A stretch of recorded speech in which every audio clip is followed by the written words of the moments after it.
Quando deu o primeiro momento de quarentena em Goiânia, em Goiás, foi em março. Nós ficamos 6 domingos sem culto. E aí retornou. Aí depois fechou de novo, ficamos mais 2. Então, se a gente for somar, esse ano foram 8 domingos sem culto, o que dá 2 meses. Então, esse ano ficamos 2 meses sem congregar domingo à noite, junto com os irmãos. Alguns eu observei que fez culto nas suas casas, que fez a ceia, que tem o privilégio da família toda ser cristã, fez coisas lindas, né? Outros provavelmente não fez. Mas eu não tenho lembrança na história de 2 meses do ano igrejas fechadas. Não tem lembrança na história, nem em período de guerra, nem na Primeira Guerra Mundial, nem na Segunda Guerra Mundial. Na verdade, nas guerras mundiais, você tem uma coisa que tinha que estar aberta e acessível ao povo, era a oração, né? Então, a igreja, a oração, a religião, sempre esteve muito presente nas guerras. A Cruz Vermelha, Asas do Socorro, várias agências missionárias, né, sempre estiveram envolvidas em ambientes de guerra. Mas por incrível que pareça, fechamos a igreja por 2 meses, né? E nós passamos e fizemos uma enquete com a igreja, e aí no geral, a grande maioria da igreja escolheu que nós tínhamos que fazer uma série de ministrações sobre escatologia. Foi pedido da igreja, não foi pedido dos pastores, né? Não foram nós, foi vocês que tiveram acesso ao aplicativo, que votaram, que fizeram as suas colocações. Pediram que nós falássemos sobre escatologia, que nada mais é do que o estudo do fim dos tempos, dos fins das coisas, como que vai terminar a história do mundo, das pessoas. E nós começamos, e o pastor Ideobrando brilhantemente pregou sobre o princípio das dores, no último domingo de culto que tivemos antes desse. E eu ia pregar no outro domingo sobre a grande tribulação. O que é a grande tribulação? O que é esse processo? E aí nós ficamos 2 domingos sem culto e agora estamos retornando. Então, hoje eu vou falar com os irmãos sobre o que é a grande tribulação. O que é essa coisa que a Bíblia fala tanto, né? Tem tantos textos na Bíblia, quantas vezes na história você ouviu a palavra, a grande tribulação, né? E as pessoas põem até em postação vocal, né? Dizer a grande tribulação. E eu sei que a grande maioria das pessoas cresceram em ambientes de igreja, aprendendo muitas coisas e às vezes nunca estudou a fundo, né? E os pastores, os maiores teólogos que existem, os maiores estudiosos, os biblistas que existem, não gostam de pregar escatologia. Quase todas as igrejas, quase todas as pessoas escorregam do assunto escatológico, porque ele é muito arenoso, é um terreno assim, é um terreno inseguro de andar nele, porque são muitas linhas de pensamento ao longo da história. E eu quero ser o mais sucinto possível, né? Eu preciso que os irmãos tenham paciência comigo, porque eu preciso ser muito didático. O que é didático? Ensinar de maneira bem clara, para você não sair daqui dessa noite com dúvida do que é a grande tribulação, o que vai ser. E uma coisa que todo mundo, toda a vida se perguntou, eu vou responder nessa noite para vocês: a igreja vai ou não vai passar a grande tribulação? Esse assunto é um assunto problemático, não é? Mas eu vou mostrar para vocês que não é problemático tão quanto parece, amém? Feche seus olhos. Senhor Jesus, eu clamo ao Senhor nessa noite para que o Espírito Santo possa falar através de mim, não por causa de mim, não em razão de mim, mas apesar de mim. Porque nós somos instrumentos nas mãos do Senhor, somos vasos na mão do oleiro. E nessa noite eu peço em nome do Teu Filho amado Jesus, fala conosco segundo a grandeza da Tua palavra. É através dela que nós somos libertos e ganhando vida.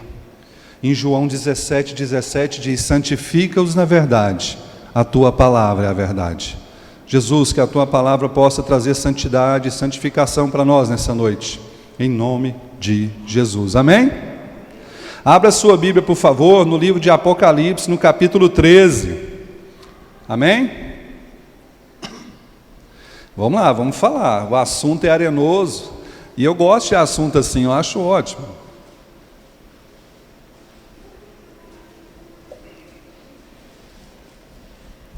Apocalipse capítulo 13. Amém?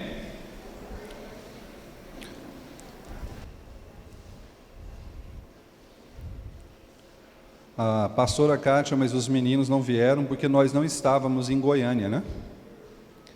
E eu vim. Ela disse que só vai ter segurança de vir daqui uns 7 dias, 8 dias. Ela sentiu certeza, ela vem. Ela disse que eu vim, ela disse que eu sou teimoso. Ela falou, você é teimoso, você vai, eu vou ficar aqui quietinho. Por isso que ela não está aqui. Irmãos, posso ler? A partir do versículo 1.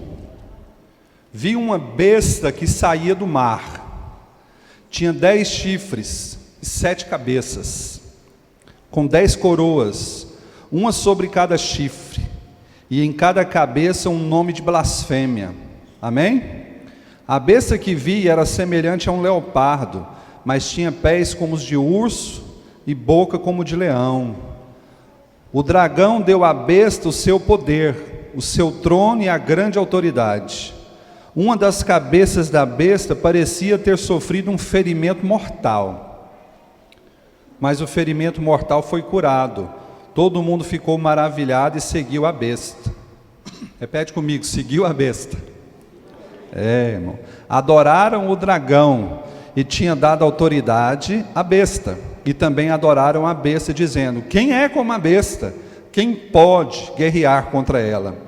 A besta foi dada uma boca para falar palavras arrogantes e blasfemas, e lhe foi dada autoridade para agir durante 42 meses. Ela abriu a boca para blasfemar contra Deus e amaldiçoar o seu nome, o seu tabernáculo e os que habitam nos céus.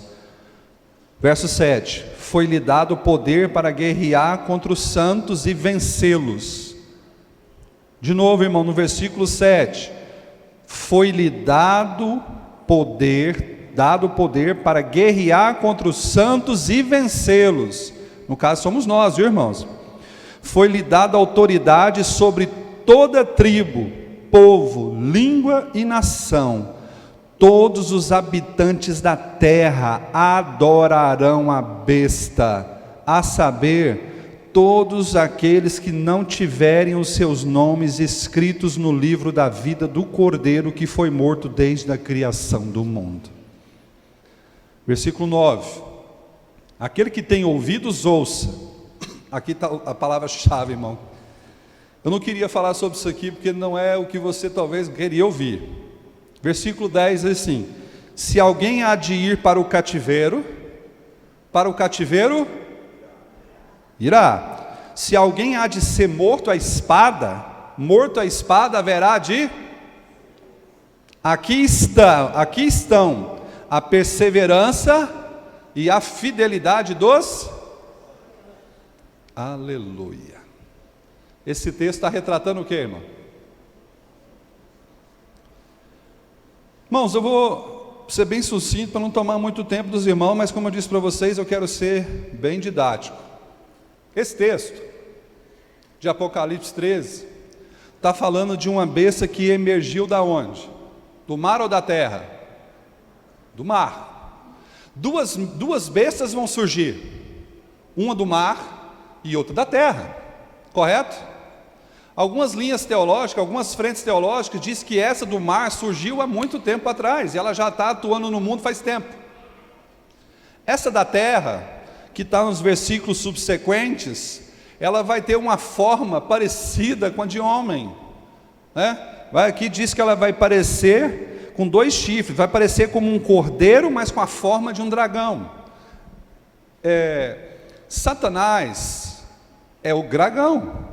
Na verdade, a palavra dragão aqui é uma representação da personificação de Satanás, do diabo.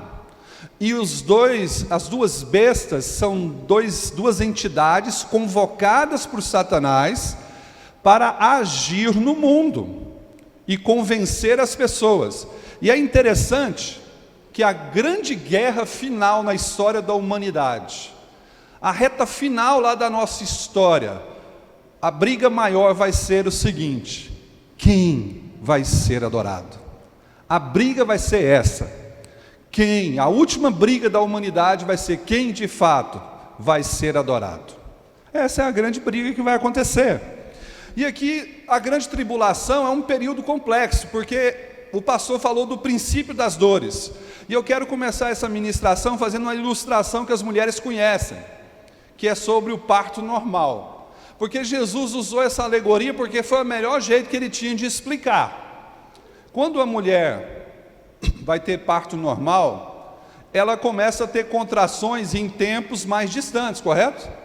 A contração acontece agora, vem uma dor muito intensa de uma vez, e a dor cessa, aí passa um período longo, e essa dor volta de novo, né? Começa de hora em hora, de repente vem de 40 em 40 minutos, depois vem de 30 em 30 minutos, depois vem de 20 em 20. Irmãs aí que já teve parto normal, sabe que é desse jeito o processo, não é? A dor vai ficando intermitente, ela começa num padrão distante, e vai ficando mais curto, até que as contrações, as dores, sejam quase que intermitentes, não vão parar mais, mas até isso, tem 5, dá uma dor, 5 minutos para, daqui 5 minutos ela volta de novo. O que é o princípio das dores? A dor, as contrações para esse parto, elas hoje estão com períodos mais curtos, a dor está mais curta, o intervalo de latência da dor hoje é menor. Ou seja, hoje é como se já estivesse perto de nascer, é como se já estivesse quase na hora de nascer, então a dor passa a ser quase que constante. E desde janeiro para cá, a pandemia do coronavírus, ou do Covid-19, do SARS-2, SARS-2, né? Tanto nome para essa doença. Essa doença tem tantas discussões, tantas linhas, né? Foi do animal, foi do morcego, foi naquela feira, foi em Wuhan, foi na China, foi criado no laboratório, não foi criado no laboratório, foi um teste, isso era alguma coisa. Então assim, as pessoas têm tantas perguntas e não têm respostas. Mas uma coisa você pode ter certeza, esse coronavírus, ele foi criado de maneira intencional por pessoas que conhecem a agenda mundial. Pessoas que estão preparando o terreno para o anticristo. E o coronavírus nada mais é do que um teste. É um teste, é uma análise de como o ser humano vai se comportar. Você sabe o que é lei marcial? Lei marcial é o seguinte, é quando um poder militar exerce todo o poder de Estado. Não existe mais presidentes, senadores, deputados, não existe mais nenhum tipo de representante legal eleito pelo povo. Existe um representante militar que ele decide tudo no mundo e as pessoas não podem mais tomar decisões, nem direito de ir e vir, não tem direito de livre expressão de pensamento, não pode dizer o que pensa, não pode ir para onde quer, não pode comprar o que quer, não pode comprar a quantidade que quer. A lei marcial é uma determinação aonde autoridades militares de grande poder militar decidem tudo e você não pode fazer nada. O anticristo, que nós acabamos de ler aqui um pouco sobre isso, você sabia que ao longo da história teve vários tipos de anticristo? Anticristo está na história já tem muito tempo, só que não aquele que vai vir na personificação de Satanás, aquele que vai vir para governar, aquele que vai vir para ficar sendo o bom, aquele que vai trazer todas as respostas. Ele ainda está escondido, ele ainda não se manifestou. Mas ao longo da história, vários tipos de anticristo já se manifestaram. E eu trouxe o nome de alguns para vocês entenderem como é que vai funcionar. Já ouviram falar de Stalin? Ou de Stalin, na Rússia, na antiga União Soviética? Stalin matou 60 milhões de pessoas, o governo dele era chamado de punho de ferro. Ele fazia a população passar fome, ele perseguia, ele torturava, ele matava o seu próprio povo. Ele matou milhões de pessoas do seu próprio povo em razão de uma decisão nacionalista. Ele matou milhões de pessoas, isso eu estou falando de Stalin. Depois, o mais famoso que vocês conhecem foi Hitler, Adolf Hitler, um austríaco que foi morar na Alemanha, e com o ideal ariano, com o ideal de raça pura, com ideologia racista, paternalista, extremamente cruel. Ele convenceu as pessoas de que tinha que se perseguir os judeus, né, antissemita, de que judeus eram uma raça impura, e matou com isso 6 milhões de judeus, fora crianças que eram colocadas nas câmaras de gás, fora dos campos de concentração e fora grandes execuções em massa que tinha por dia na Alemanha de pessoas que eram judeus. Então Hitler é um exemplo de tipologia do que um anticristo vai vir a fazer. Stalin, Hitler, Mussolini na Itália. Mussolini é o criador do fascismo. Mussolini convenceu, o povo italiano de uma ideologia fascista, maldosa, e também matou muita gente. Depois nós temos aqui, perto de nós, em Cuba, Fidel Castro, que também fez essas maldades e matou aí muitas pessoas, perseguiu. Napoleão Bonaparte, você conhece? Um grande descobridor. Napoleão Bonaparte, francês, matou 6 milhões de pessoas. Ele era do lado do imperador e de repente ele virou a casaca e começou a defender o pessoal baderneiro, e com esse processo todo ele matou muita gente. Depois tem Lenin, que é o que veio aí junto com Stalin também na União Soviética. Era o chamado de Gulag. Gulag era um lugar na antiga União Soviética que punha as pessoas, os soviéticos, e matavam eles. Quem oferecia resistência, quem era contra, quem discordava, quem tinha uma opinião mínima contrária, era mandado para o Gulag e morria. Isso nós estamos falando de Lenin. Aqui perto de nós também no Chile teve Pinochet. Já ouviu falar no Pinochet? Pinochet também, de 1915 a 2006, ele torturava e assassinava o próprio povo chileno, era um ditador. Pinochet. Saddam Hussein, no Iraque.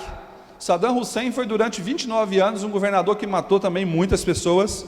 Mao Tse-tung, vocês conhecem? Mao Tse-tung, um líder comunista chinês. Nicolás Maduro, que ainda está por aqui perto de nós. Francisco Franco, na Espanha. Francisco Franco, na Espanha, ele matou milhões de espanhóis numa revolução comunista. Depois teve Gengis Khan, no início do século.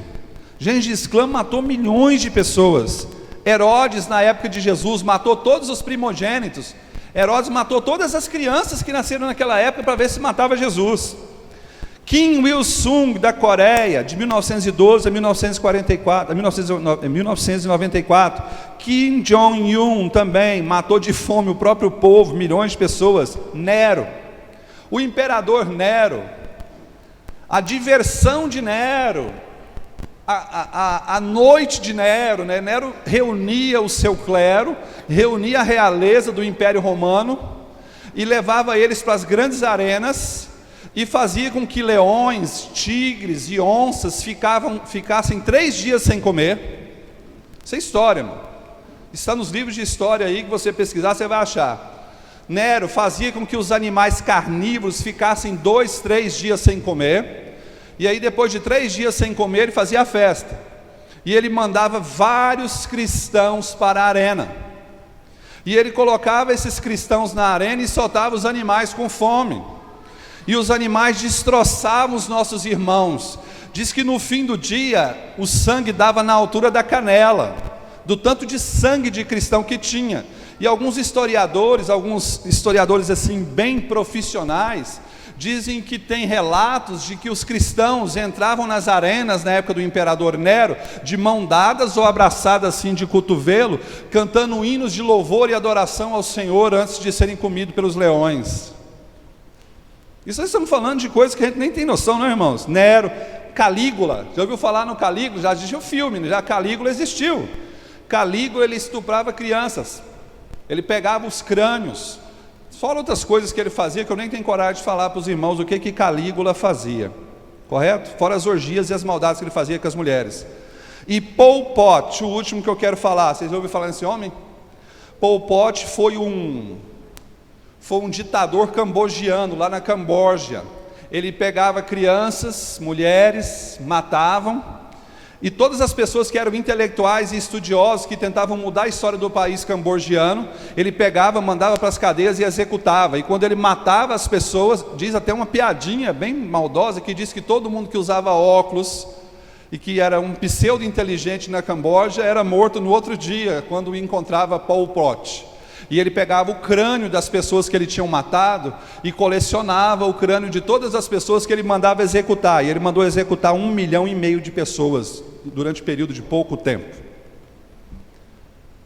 Os irmãos Estudar história, isso aí é um pouco só eu posso falar outros, mas eu não quero abordar, eu quero só mostrar para vocês que ao longo da história, várias tipologias de anticristo já deu sinais, já mostrou sinais ao longo da história do que está por vir.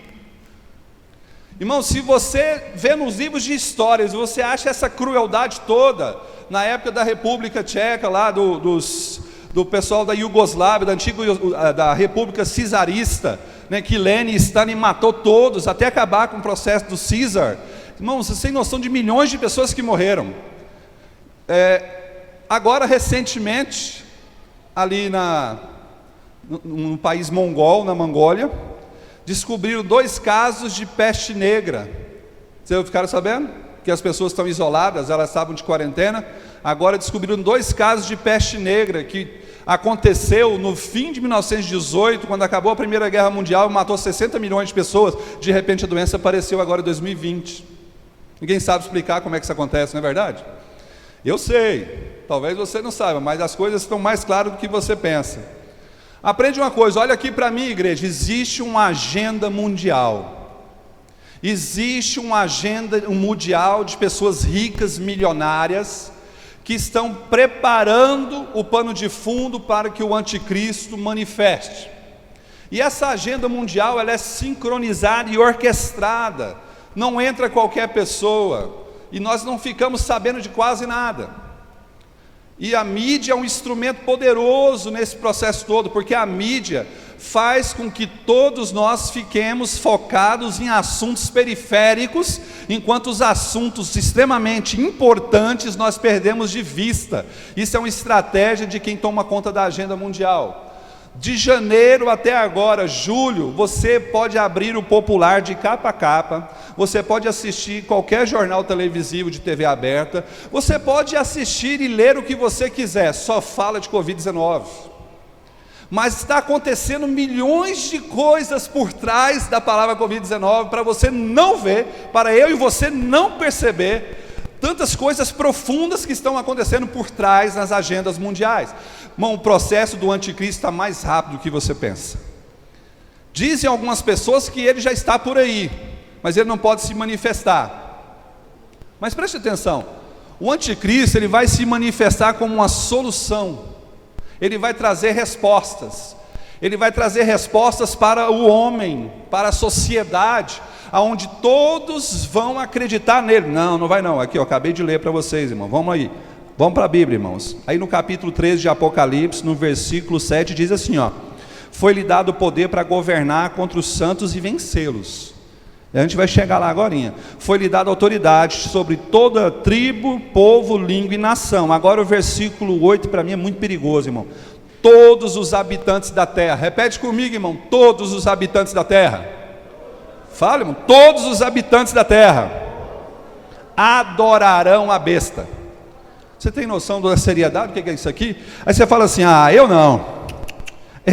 Comigo não, eu sou crente, menino. Comigo não vai acontecer isso não. Eu não vou ser enganado, eu não. Irmãos, Paulo escrevendo para Coríntios fala assim, aquele que está em pé, cuide-se para que não caia. Irmãos, aqui quando diz que todos os habitantes da terra vão adorar a besta, vão prostrar diante a ele, vão dizer assim, quem há como a besta? Quem há como o anticristo que trouxe a solução para os nossos problemas? E eu vou mais, muitos membros de igreja, muitas pessoas de dentro das igrejas vão dobrar diante da besta. Muitas pessoas vão dobrar, não é pouca gente não, mas por que vão dobrar? Agora eu vou entrar no assunto da grande tribulação. Irmãos, quando a grande tribulação começar, algumas coisas já vai ter mudado no mundo, já está caminhando para isso. Primeiro, papel moeda, espécie, dinheiro, isso não vai ter, porque o dinheiro em espécie, ele traz uma liberdade de comércio, de movimentação. Você compra o que você quer, você dá o seu dinheiro, recebe, não, sim, essas coisas não pode acontecer, porque precisa de domínio, precisa de domínio do que você compra, como você vai comprar e o que você vai comprar. Países de ideologia comunista, países comunistas é assim. Você sabia que na Coreia do Norte, na casa de todo coreano, tem uma caixinha de som? Todo coreano, toda casa coreana, toda, tem uma caixinha de som que fica tocando as músicas do governo 24 horas, e fica falando avisos 24 horas, e que o povo cumpre à risca. Lá na Coreia do Sul tem 6 cortes de cabelo, você não pode criar um 7º corte de cabelo, você tem que cortar dentro dos 6 modelos que tem. Se você cortar um outro modelo, você é preso porque você cortou o outro modelo. Pensa, a gente acha que isso não existe, mas isso é real. Só que o que acontece na Coreia do Norte vai acontecer no mundo todo, vai acontecer com todo mundo, com todos os países, vai ser nesse padrão para pior. Agora eu quero falar de comida. Na grande tribulação, os supermercados, aonde você hoje entra e compra comida com muita facilidade, você não vai comprar se você não tiver marcado. Você não vai comprar 1 quilo de arroz se você não tiver selado, se você não tiver parceiro, se você não tiver dobrado e adorado a besta. As pessoas não vão ter acesso à água, à comida, à carne, a frutas, a verduras, as coisas mais básicas, objetos de higiene pessoal. Na grande tribulação só vai ter acesso a essas coisas, só vai poder ter acesso a essas coisas quem se dobrou à besta e ao anticristo e o adorou. Agora, olha aqui para mim. Será que vai ser fácil assim? Você vai dizer assim: não, meu negócio é Jesus, eu não vou dobrar. Irmãos, eu não sei se as pessoas estão prontas para passar o que está por vir, mas está mais perto do que eu e você pensa. Eu coloquei algumas questões, Mateus 24, 15 e 28 fala sobre isso, Marcos 13, 14 a 23 fala sobre isso, Lucas 21, de 20 a 26 fala sobre isso, o Evangelho de João não foi muito em assuntos escatológicos. João quis falar muito da pessoa de Jesus e da obra dele, ele não falou muito de escatologia, mas os outros evangelhos falou muito. Daniel fala do que vai acontecer, Ezequiel fala do que vai acontecer, profetas menores falavam do que ia acontecer, Apocalipse deixa claro o que vai acontecer. A questão é se eu e você acreditam que isso vai acontecer, e se nós estamos prontos para o que está por vir. Aí você vai dizer assim: pastor, você começou a pregação dizendo assim, se a igreja vai ou não vai passar a grande tribulação, se a igreja vai ou não vai estar aqui. Quantos aqui acham que a igreja vai ser arrebatada antes da grande tribulação? Levanta a mão. Quem acha que a igreja não vai passar a grande tribulação, que ela vai ser arrebatada antes de tudo isso começar? No nome de Jesus, irmão? Amém. Quem aqui acha que a igreja vai passar a metade da grande tribulação e no meio da grande tribulação ela vai subir, quando começar a ficar ruim? Quem aqui acha que a igreja vai passar todos os 7 anos da grande tribulação aqui, junto com todo mundo normal? Agora vamos lá, vamos apertar aqui o parafuso, irmãos. Amém? Posso começar a falar? A igreja passar sobre a grande tribulação, existe 3 correntes teológicas. Quantas, irmãos? 3 correntes teológicas. A primeira corrente teológica surgiu muito nova, ela é recente. Ela é do fio de 1800 para o início de 1900, ela é fim do século XIX, início do século XX, que é a corrente de que a igreja vai ser arrebatada antes da grande tribulação. Essa corrente é extremamente nova, ela é a mais nova, e ela é chamada de dispensacionalista, ela é a mais atual, ela é aí fim do século XVIII, XIX, XX, ela começa, na verdade é 19 e 20. Surgiu aí um grupo de estudiosos dizendo que a igreja não vai passar a grande tribulação, e essa teoria vem nova, essa teologia, essa linha de raciocínio é nova. Mas antes de 1800, antes do fim do século XIX, todas as linhas teológicas antes do dispensacionalismo sempre eram de comum acordo de que a igreja ia passar a grande tribulação. As linhas teológicas antes é essa. Agora existe uma linha teológica que também é antiga, que chama Meso, que é 7 anos de grande tribulação, correto? Que nem sabemos se vai ser 7 anos mesmo específico, ou se tem uma outra, se é literal ou se é metafórica esses 7 anos. E que com 3 anos e meio da grande tribulação, a igreja vai ser arrebatada no meio, na hora que a coisa for ficar pior. Nos últimos 3 anos e meio, a igreja vai ser subida. Essa é a ideia do Meso. E por último, a última linha teológica, e a mais antiga das linhas teológicas, é que a igreja vai ser arrebatada depois da grande tribulação. Ela vai passar todos os 7 anos aqui. E agora? Vai ou não vai? E se eu te falar que a Bíblia concorda com os 3 pontos de vista? Como é que fica? A Bíblia concorda com os 3 pontos de vista. Se você conversar com pessoas que defendem antes da grande tribulação, vai achar textos bíblicos. Se você conversar com pessoas que acham que vai ser durante, vai achar textos bíblicos com essas questões. E se você conversar com correntes teológicas que acham que vai ser depois, você também vai encontrar. Aí você fala, pastor, então é difícil demais, irmãos. O problema não é se é antes, não é se é durante, não é se é depois. O problema é se eu e você vai estar lá. Não é problema, irmão, se nós vamos ou não passar a grande tribulação. Esse não é o nosso maior dos problemas. Esse é o menor dos nossos problemas, porque na grande tribulação vai se manifestar na terra os verdadeiros crentes fiéis. Na grande tribulação vai se manifestar o remanescente fiel do reino do Senhor. Irmãos, agora nesse exato momento é muito difícil, a peneira ainda, os buracos são muito grandes, passa muita gente na peneira por enquanto, mas na grande tribulação, o buraco da peneira vai ser micro. Então é exatamente aí, irmãos, que eu quero que vocês pensem comigo. Pastor Edgar, e você?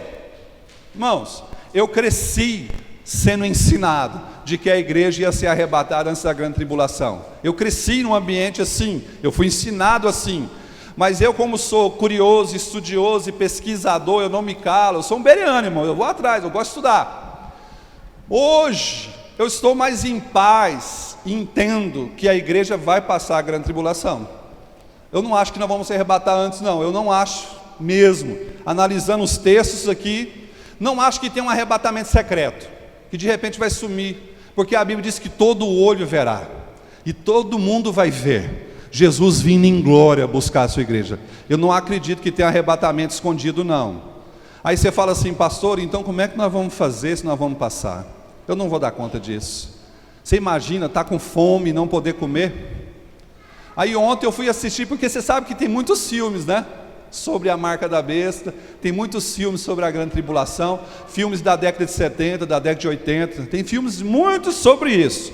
E eu assisti num filme sobre isso e vendo as pessoas, os policiais, as leis marciais entrando dentro das casas das pessoas, pegando toda a comida que estava estocada e deixando só água para as pessoas.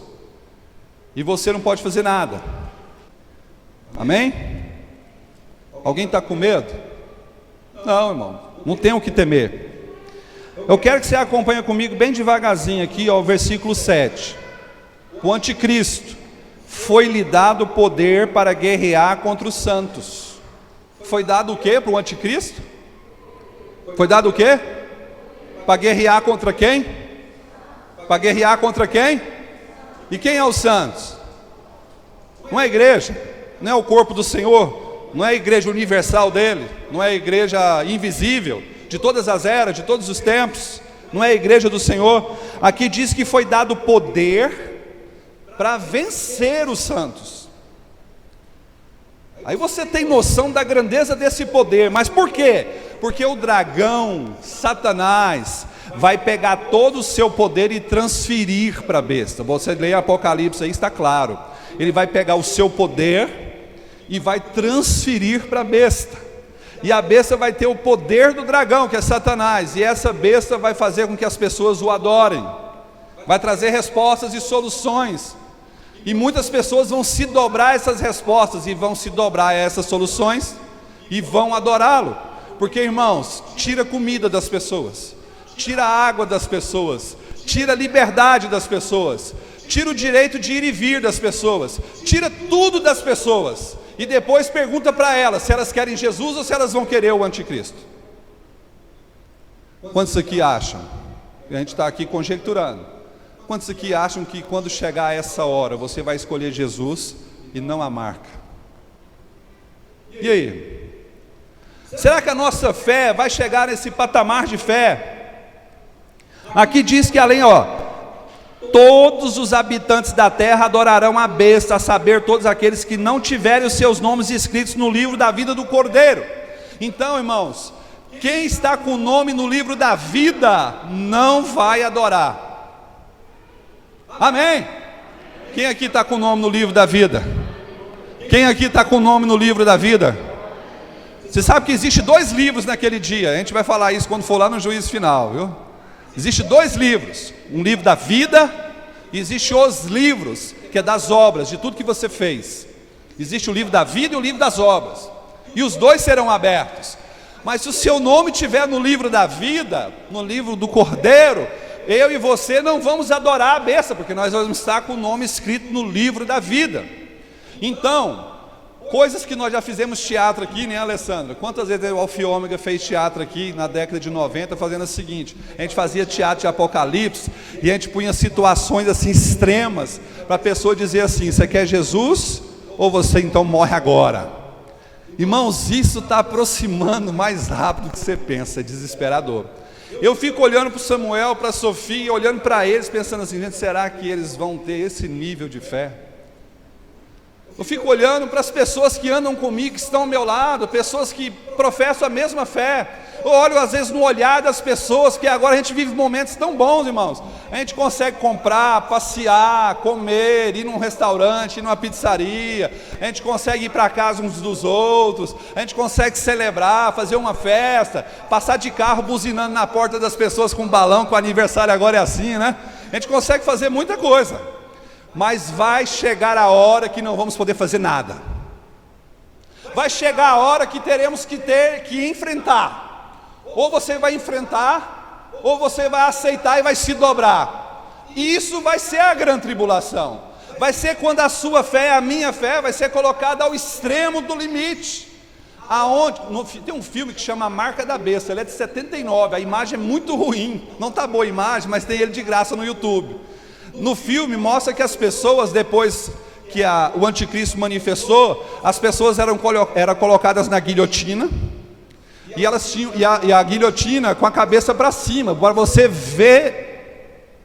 ver o aço descendo, porque normalmente as pessoas eram guilhotinadas de costa, batiam na nuca e ela não via.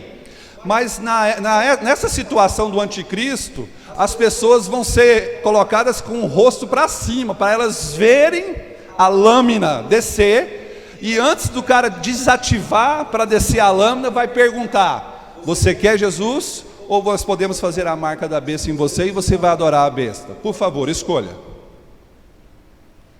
O que você vai escolher? O que eu e você vai escolher? Parece filme, parece brincadeira, parece piada. Pastor, isso parece uma brincadeira. Irmão, vai acontecer.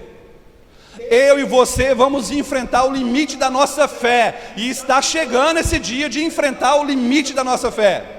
Seremos cobrados para tomar uma decisão: ou dobramos e adoramos, ou dizemos que Jesus é Senhor e morremos por Ele. Isso está chegando, isso está próximo, e eu e você precisamos preparar a nossa fé para esse nível de fé.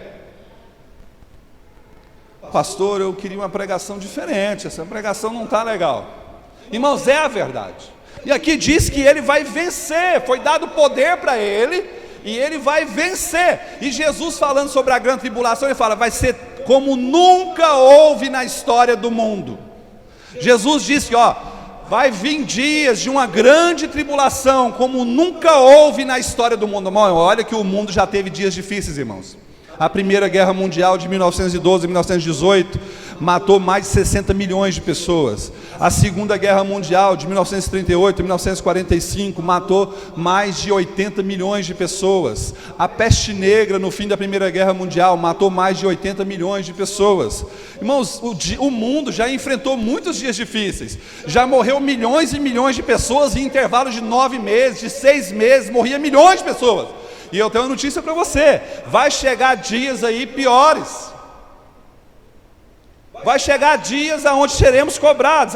Não acho que vai ser assim não, pastor. Mas aquele que está escrito no livro do Cordeiro, esse não vai adorar. Agora verso 9, acompanha aí comigo. Aquele que tem ouvidos ouça. Eu quero que vocês prestem atenção. Versículo 10, isso aí, quem foi que revelou o Apocalipse para João? Quem foi que ditou o Apocalipse para João? Fala, igreja. Fala, igreja. Quem foi que ditou o Apocalipse para João? Quem foi que levou ele para ter uma visão? Foi Jesus. Aqui Jesus está dizendo, ó, se alguém há de ir para o cativeiro,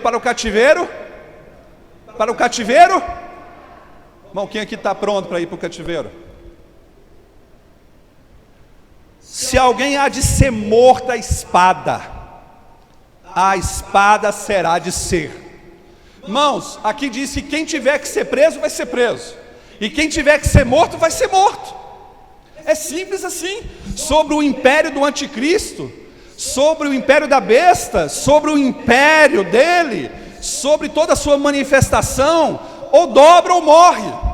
A regra vai ser mais simples possível, ou dobra ou morre. E aí, o versículo final aqui diz assim: aqui estão a perseverança e a fidelidade dos santos. Repete comigo, irmão: perseverança, fidelidade. Eu vou saber de perseverança e de fidelidade quando esses dias chegarem. Repete comigo essa palavra que muita gente não sabe o que é: remanescente fiel. Fala comigo, igreja. Remanescente fiel. Quem é? É aqueles que não se dobram. É aqueles que, como Sadraque, Mesaque e Abednego, chega lá e fala, o rei fala assim: tem que dobrar. Se não dobrar, nós vamos jogar vocês na fornalha. E eles falam: não, nós não vamos dobrar. Nabucodonosor é um tipo de anticristo, para você entender. E eles não se dobraram, e eles foram jogados aonde? Numa fornalha. E se você ler lá em Daniel, diz que eles aqueceram ela 7 vezes mais da temperatura que já era normal. As pessoas, os soldados de Nabucodonosor, que jogaram Sadraque, Mesaque e Abednego dentro da fornalha, morreram, queimados de jogar. Eles nem foram lá dentro, só de jogar a temperatura afetaram eles, que eles morreram, o tanto que estava quente. Mas diz que Sadraque, Mesaque e Abednego andava na fornalha dançando e tinha um quarto homem com eles.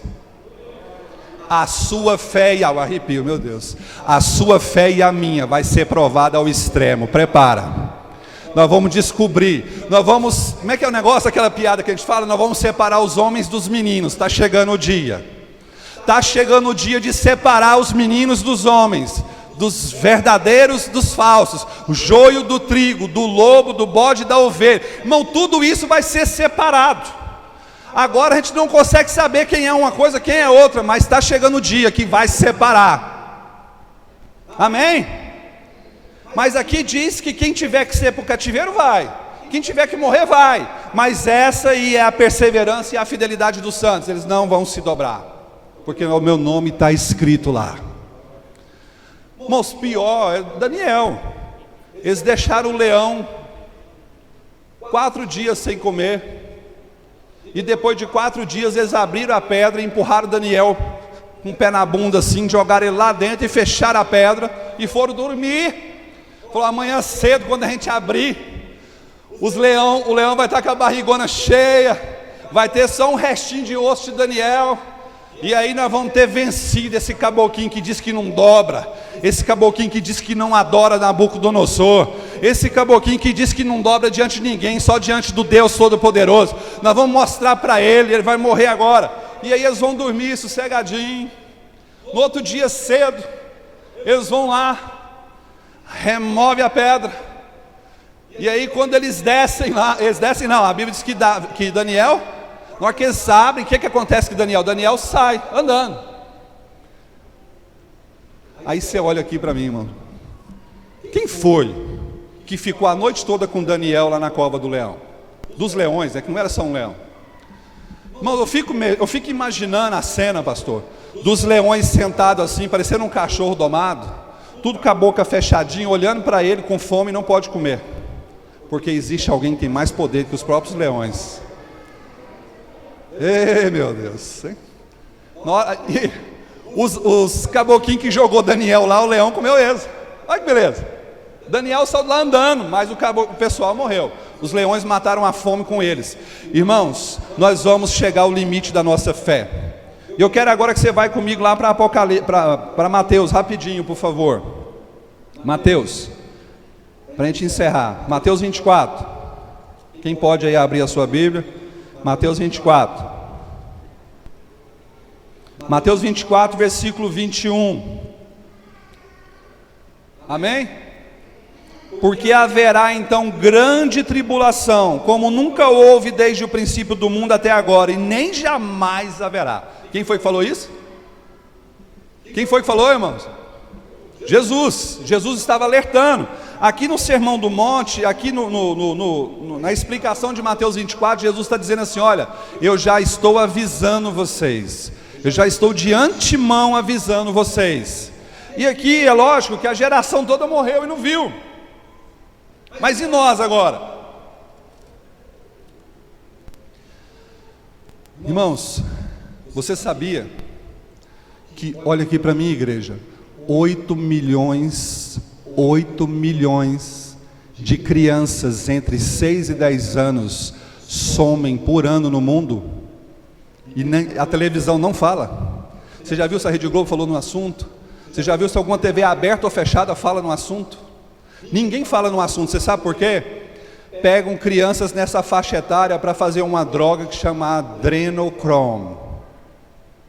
É uma droga tirada aqui do pé da garganta da criança, aonde puxa a substância da adrenalina, que é produzida pela glândula adenal que fica por cima dos nossos rins.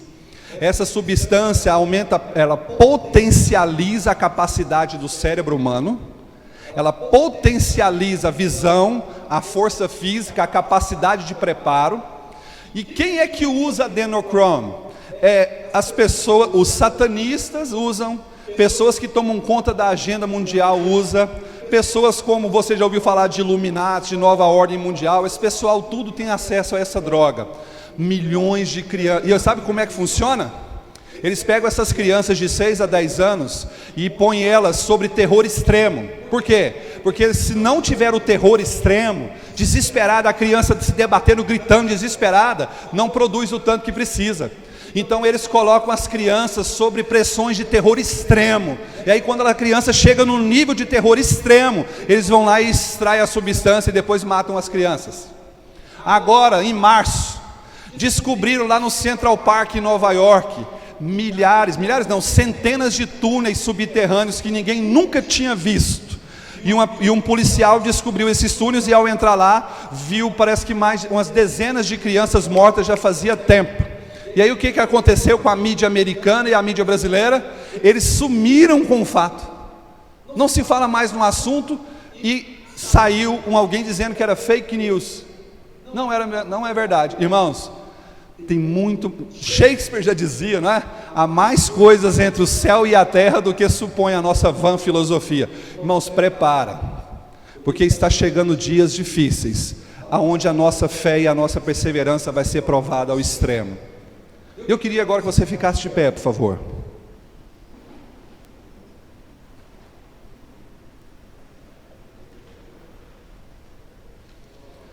Irmãos, o que eu já estudei de missões na minha vida, de missiologia, de todos os missionários que eu já estudei na minha vida, de todos os grupos de missionários que eu já estudei na minha vida, o que mais me apaixonei, e até hoje meu coração chora quando eu leio a história deles e mexe comigo, são os morávios. Os morávios. Você sabe quem que é os morávios? Os morávios eram missionários, pregadores do Evangelho, salvadores de vidas, das boas novas. Na época da peste negra, que os navios, por exemplo, se uma pessoa no navio estava com a peste negra, todos os outros tripulantes do navio iriam pegar a peste negra, porque o navio ficava 30 dias em alto mar para atracar num país. Então ia morrer muitas pessoas, e jogado ao mar várias pessoas. Quando esse navio atracava nos portos da grande Europa, presta atenção no que eu vou falar para vocês. Quando esses grandes navios com doenças, com pestes mortais atracavam nos portos da Europa, os morávios, reuniam 5, 6, 10 deles, chegavam para o capitão, para o responsável pelos embarques desses navios que estavam doentes, e dizia para ele assim: nós queremos entrar. Aí o capitão falava assim: mas nós temos uma peste aqui que está matando muitas pessoas. Aí os morávios falavam assim: quanto que você quer? A gente paga para entrar. Como assim? A gente paga para entrar. Mas por que vocês querem entrar aqui? Porque enquanto ainda não tiver morrido ninguém, ou quando tiver morrido um ou outro, nós vamos poder falar do amor de Jesus e salvar alguns. Mas vocês vão pegar a doença e vão morrer também. Aí os morávios falavam assim: não importa, não faz diferença. A ideia não é essa, a ideia é justamente: eu vou pegar a doença e vou morrer mesmo, eu vou pegar a peste junto com eles. Mas enquanto eu pegar a peste junto com eles, eu vou estar falando do amor de Deus para todos, e vamos ser lançados ao mar todos salvos, porque um dia todos os corpos do mar vão ser tirados do mar e ressurretos. Todo mundo que estava no mar, o mar vai dar os seus mortos, os cemitérios vão dar os seus mortos. Todo olho verá e toda língua confessará que Jesus é o Senhor. O problema é que tem muitas pessoas que vão confessar Jesus como Senhor numa hora que não vai adiantar mais, mas a Bíblia diz que todo mundo vai dobrar e vai dizer que Jesus é Senhor. Irmão, tem joio, tem trigo, tem bode, tem ovelha, tem remanescente fiel. Eu até anotei aqui uma frase que me chamou muita atenção, que mexeu no meu coração. Tem muito cristão sem Cristo. Existe muito cristão sem Cristo. Olha, a primeira coisa que a grande tribulação vai fazer é destruir a falsa religião. Tudo que é falso vai ser destruído nesses dias. Só vai permanecer firme quem for fiel e verdadeiro, irmão. O falso não vai dar conta de permanecer. Segunda coisa que vai acontecer: a perseguição à verdadeira religião, aos verdadeiros cristãos. Vai ser uma perseguição em massa. E vai ser uma destruição de todas as liberdades que você um dia já desfrutou. Isso vai ser a grande tribulação. Mas eu confesso para você que eu não estou preocupado com a grande tribulação, porque meu nome está escrito lá. O seu nome está escrito lá. Fala assim: pastor, é fácil agora falar, porque na hora que me colocarem numa guilhotina, com a cabeça para cima, e eu olhar aquela lâmina e saber que ela vai descer, eu imagino que vai dar um desespero muito grande. Vai dar um maior conflito da alma humana. Você dizer assim: eu fico com Jesus ou eu saio fora? Eu fico com Jesus ou eu saio? Eu quero ou não quero? Alguém aqui já passou fome? Alguém aqui já ficou sem vontade, já teve vontade de tomar água e não ter água para beber? Alguém aqui já teve só uma peça de roupa por 30 dias? Alguém aqui já enfrentou pestes e doenças incuráveis? Irmãos, aprendam uma coisa. Jesus diz assim: olha para a figueira. Olha para a figueira. Alguns dizem que a figueira é Israel, né? Olha para a figueira, porque quando ela estiver verde, quando ela estiver bonitinha. E aí você fala assim: pastor, quando é que vai manifestar o anticristo então? Me dá uma resposta final, porque quem sabe eu viro o crente até lá. Quem sabe eu dou conta de mudar meu padrão de vida até lá. Aí, para encerrar com vocês, 2 Tessalonicenses 2 diz assim, ó: não deixem que ninguém os engane de modo nenhum. Antes daquele dia virá apostasia, e então será revelado o homem do pecado, ou o anticristo, a besta, né? O filho da perdição, este que se opõe e se exalta acima de tudo que se chama Deus. Não se engane, quando você enxergar apostasia para tudo enquanto é lado, e eu estou enxergando. O que é apostasia? Apostasia é a negação. É a negação de Deus. Deus não existe. Se existe, eu não quero saber dele. Apostasia é o dar as costas para Deus. Irmãos, a nossa geração é a geração mais apóstata que existe. Irmãos, milhões de pessoas. Irmãos, eu vou deixar para outras pregações que nós vamos falar. Mas em Apocalipse diz que depois da grande tribulação, quando vir as 7 taças da ira de Deus, quando não tiver mais água potável, quando não tiver mais comida, lá no capítulo 18 de Apocalipse diz que os homens e as mulheres ainda assim não se arrependerão e não se converterão. Lê lá para você ver. o tanto que nós somos ruins, irmãos, que diante de toda atrocidade, toda maldade desse mundo, a Bíblia diz lá em Apocalipse que muitos não vão se converter e nem se arrepender. Quantos estão preparados para a volta do Senhor? Diz amém. Diz amém. Irmão, a salvação é pela fé, não tenha medo. O seu nome está escrito lá, ponto final. Amém. Não tenha medo. Pastor, mas se um dia, desculpa, irmão, se eu estiver passando o horário, porque eu estou muito preocupado que você saia daqui pensando. Se um dia, pastor Ideobrando, tiver que escolher entre besta, anticristo ou Jesus, eu não sei qual vai ser minha reação. Não sabe sim, se você é um homem fiel, uma mulher fiel, se você sabe quem é esse Jesus, vão te colocar contra a parede, mas você não vai negar. Eu creio que você não vai negar. Irmãos, a grande tribulação ela é uma realidade. E como eu disse, tem gente que diz que a igreja vai ser arrebatada antes, outros dizem que é durante, outros dizem que é depois. Mas eu vou dizer uma coisa para você, não sei quando. Irmão, eu fico pensando, eu faço a seguinte pergunta: por que Jesus arrebataria a igreja antes da grande tribulação? Qual o privilégio? Por que a gente tem esse privilégio? De onde vem esse privilégio? De que todo mundo aqui vai se lascar e nós vamos sair tranquilinho, não vamos sofrer nada, nós vamos embora sem problema. Irmão, não está escrito isso na Bíblia. Não está escrito. Irmãos, perderemos emprego, não teremos comida, seremos perseguidos. Sabe esses ditadores que eu citei para vocês aqui? Stalin, Hitler, Mussolini, Napoleão, Pinochet. Estuda sobre a história deles, que você vai ter uma noção básica do que está por vir. Nós não vamos ter, na grande tribulação, a gente não vai ter liberdade nem dentro da nossa própria casa. Nós vamos estar vigiados 24 horas. E para o ano que vem, para 2021, é a grande inauguração do 5G no mundo. E quando o 5G tiver em todo o planeta, porque o 5G já tem em alguns países, já tem na China, já tem nos Estados Unidos e alguns países da Europa, mas ele vai ser expandido para o mundo todo. O 5G vai permitir cirurgia, o médico cirurgião lá na China fazer a cirurgia aqui no Brasil, só com os equipamentos e só com essa internet. E o 5G vai ser o melhor meio de saber da vida de todo mundo. Quando o 5G chegar aqui, irmãos, nós não estaremos mais sozinhos. Cada mínimo passo formiguinha meu e seu, nós estamos sendo visualizados. Eu vou te falar uma coisa sobre pesquisa de internet. Internet é algoritmo. Cruza-se algoritmos e dados. Como assim?